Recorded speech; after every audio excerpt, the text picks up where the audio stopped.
मना रहा है, जश्न मना रहा है कि नेताजी की भव्य प्रतिमा का अनावरण किया गया प्रधानमंत्री नरेंद्र मोदी जी के हाथों से, और वो भी कर्तव्य पथ पर उसका लोकार्पण भी किया गया और पूरा देश इसका जश्न मना रहा है। परंतु दूसरी ओर जब देश जश्न मना रहा है तो कांग्रेस पार्टी, जो कर्तव्य पथ से तो बहुत दूर है अपने, हाँ गुलामी पथ और परिवार पथ पर आज भी अडिग है, वो आज भी मातम मना रही। ये कितनी विडंबना की बात है कि ये कांग्रेस पार्टी लगभग 24 घंटे हो चुके हैं और जो तथाकथित भारत जोड़ो यात्रा निकालने के लिए आज सियासी पथ पर चल पड़े हैं। हर मुद्दे पर वो वक्तव्य भी देते हैं, स्टेटमेंट भी देते हैं, ट्वीट भी करते हैं।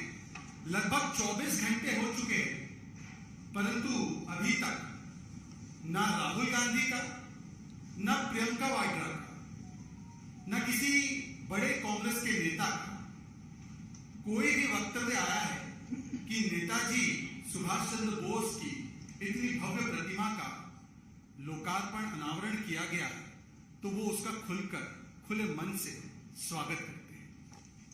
सवाल ये पैदा होता है कि ये वही मंडली है कांग्रेस पार्टी की, आपको याद होगा जब सरदार पटेल की ऊंची प्रतिमा स्टैच्यू ऑफ यूनिटी का भी लोकार्पण किया गया तो उन्होंने उसका भी विरोध किया। ये वही कांग्रेस पार्टी है आज जब राजपथ का नाम कर्तव्य पथ किया जा रहा है तो वो उसका भी विरोध करती है। ये वही कांग्रेस पार्टी है जिसने अपने गुलामी और विदेशी चिन्हों को तो त्यागने का कभी प्रयास नहीं किया, पर आज जब नेताजी का महिमा मंडन किया जा रहा है, नेताजी के योगदान को माना जा रहा है, और नेताजी किसी एक पार्टी के नहीं है, नेताजी पूरे देश के हैं, तो आज कांग्रेस पार्टी की इतनी संकीर्ण मानसिकता है, वो अपने परिवारवाद से बाहर नहीं आ पा रही है कि जिन्होंने सरदार पटेल की प्रतिमा का विरोध किया वो आज नेताजी सुभाष चंद्र बोस की इतनी भव्य प्रतिमा लगी है तो उसका भी खुलकर स्वागत नहीं कर रहे हैं, उसका भी विरोध किसी ना किसी प्रकार से कर रहे हैं। जिस प्रकार की प्रतिक्रियाएं आई हैं कर्तव्य पथ को लेकर, ये वही लोग हैं जिन्होंने जब औरंगजेब रोड का नाम एपीजे अब्दुल कलाम मार्ग किया गया तो उसका भी विरोध किया। अभी हाल ही में आपने देखा होगा कि जब इतने वर्षों के बाद नेवल एंसाइन में से एक और विदेशी चिन्ह को हटाकर, जॉर्ज के क्रॉस को हटाकर छत्रपति शिवाजी महाराज से प्रेरित जो एक चिन्ह, एक निशान को अपनाया गया, तो उसका भी कांग्रेस के लोगों ने, खासकर इन दो व्यक्तियों ने खुलकर स्वागत नहीं किया। और देखिए कितनी विडंबना की बात है कि एक तरफ तो ये जब गुलामी के चिन्ह को हटाया जा रहा है, जब भारत इसका जश्न मना रहा है, तो जो लोग भारत जोड़ो की यात्रा पर निकले हैं वो इसका विरोध करते हैं। इसीलिए मैं कहता हूं कि ये राहुल गांधी की भारत जोड़ो यात्रा नहीं है, दरअसल ये राहुल गांधी के रीलॉन्च का मुझे जोड़ो यात्रा है।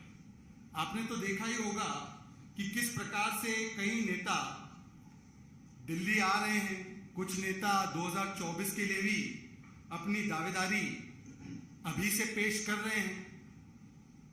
हालांकि उनका जन समर्थन उन्हीं के प्रदेश में कितना है वो एक बड़ा सवाल है, परंतु जब इतने सारे नेता अपने आप को 2024 का दावेदार बता रहे हैं तो राहुल गांधी और कांग्रेस पार्टी ने भी सोचा कि तथाकथित भारत जोड़ो के नाम पर एक राहुल को मुझे जोड़ो यात्रा शुरू कर देनी चाहिए कि मुझे भी 2024 की लिस्ट में जरूर जोड़ो।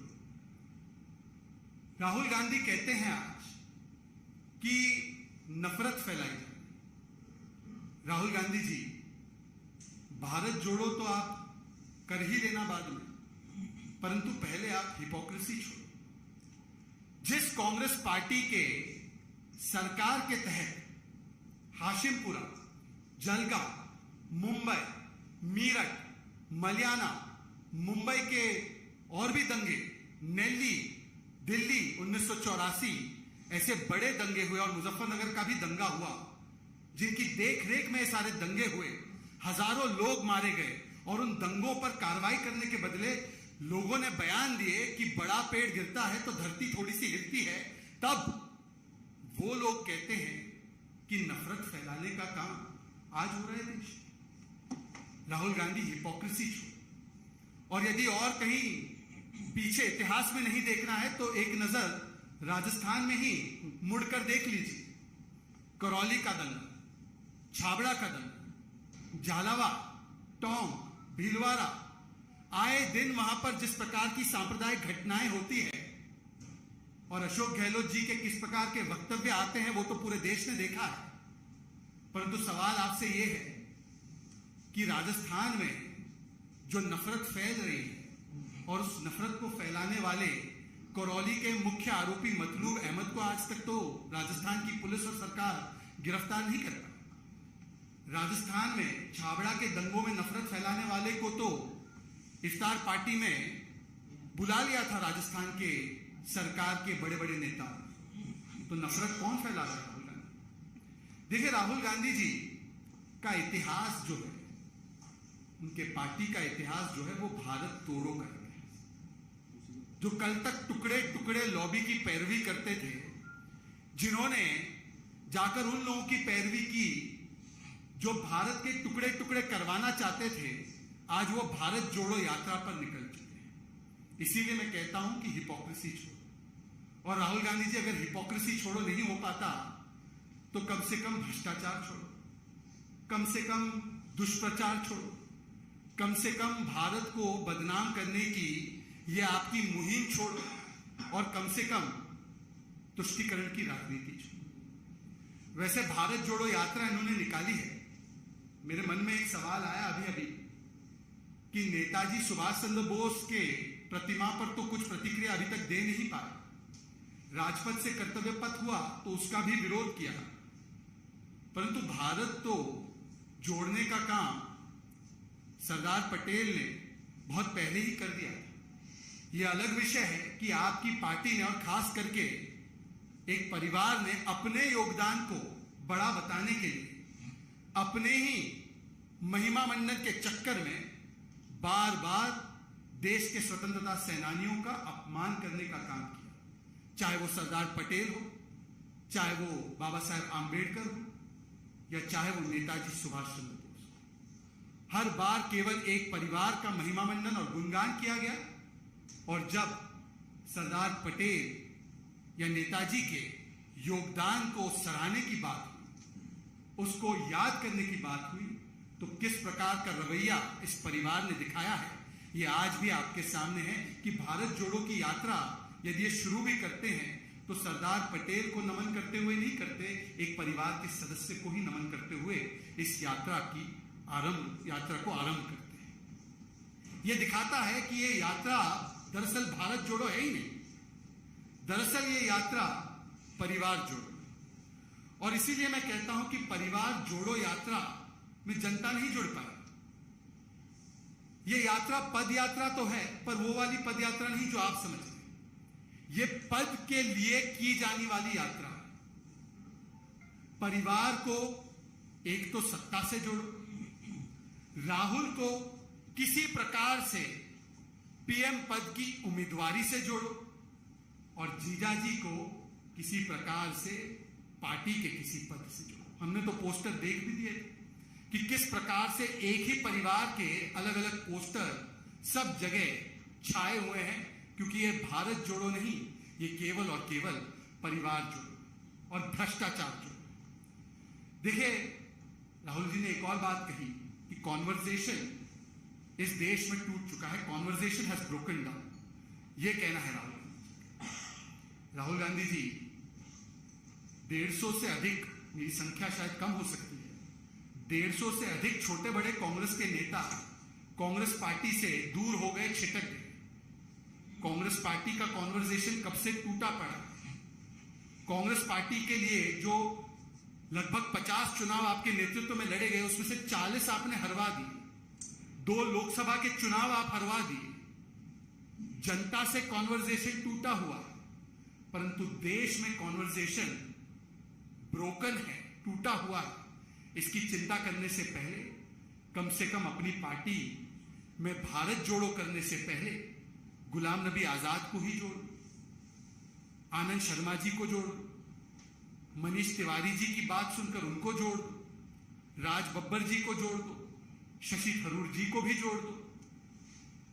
यह उनकी पार्टी का आंतरिक मामला है, परंतु जो अपनी पार्टी के नेताओं को जोड़ नहीं पा रहे हैं, जो जनता से अपने आप को जोड़ नहीं पा रहे हैं, वो देश को जोड़ने निकले, जिनका इतिहास तोड़ने का। देखिए, आखिरी में मैं सिर्फ इतना कहूंगा कि राहुल गांधी जी, भारत टूटा नहीं, भारत तो जुड़ा हुआ है और भारत को सरदार पटेल ने जोड़ा हुआ है। भारत को नेताजी सुभाष चंद्र बोस की सोच और विचारधारा ने जोड़ा हुआ है। परंतु ये तथाकथित यात्रा जो आपने शुरू की है, उसमें से कब आप परिवार को छोड़ेंगे और कब आप भ्रष्टाचार को छोड़ेंगे, इसका जवाब जरूर आपको देना चाहिए। क्योंकि आज जिस प्रकार से ये भारत जोड़ो के नाम पर केवल और केवल परिवार जोड़ो की यात्रा चल रही है। बहुत बहुत शुक्रिया आपका। और कोई सवाल हो तो पूछ सकते।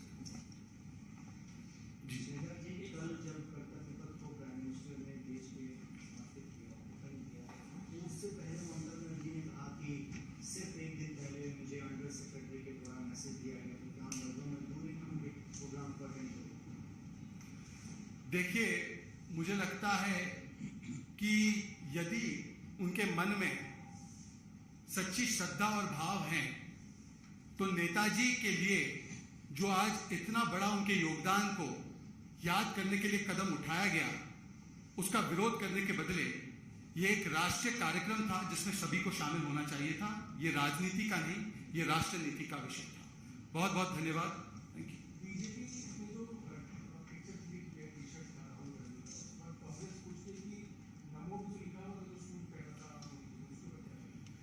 देखिए, मुझे लगता है कि जिन लोगों के लिए पॉवर्टी स्टेट ऑफ माइंड होता है, वो कभी 70,000 की जैकेट और कुछ हजार रुपए के शर्ट पहन के पॉवर्टी की बात करते हैं। उनके परिवार ने गरीबी हटाने की तो बात की, कभी गरीबी हटा नहीं पाए। मुझे लगता है कि इन बातों पर तवज्जो देने से बेहतर ये होगा कि कांग्रेस पार्टी ये बताए कि जिन मुद्दों को लेकर चली है, क्या बेरोजगारी राजस्थान में 31% है, पिछले 1 वर्ष से 20% से ऊपर है, क्या राहुल गांधी वहां पर भी जाएंगे बेरोजगारी की बात करें? सवाल ये है कि इसी से जुड़ा सवाल है कि भारत जोड़ो यात्रा में अशोक गहलोत की बड़ी महत्वपूर्ण भूमिका घूम रहे हैं, और वहाँ पे एक ऐसा वायरस फैला है जो लाखों गायों को मार रहा है। ये सवाल उठ रहा है राजस्थान में। देखिए, चाहे वो राजस्थान की कानून व्यवस्था हो, चाहे वो वहाँ की बिगड़ते हुए सांप्रदायिक माहौल हो जहां पर दंगाइयों को बचाने का अभियान चल रहा है, चाहे वो वहां पर महिला उत्पीड़न के मामले जो लगातार बढ़ रहे हैं और अपराधियों को बचाने की कोशिश की जाती है, अपराधी बचाओ, बलात्कारी बचाओ, दंगाई बचाओ चल रहा है। और आज वहां पर जिस प्रकार से ये खबर भी आई है कि वहां पर स्थिति पशुओं को लेकर भी, गौ माता को लेकर भी जो हुई है निर्माण, उस पर तो ध्यान अशोक गहलोत जी का नहीं है।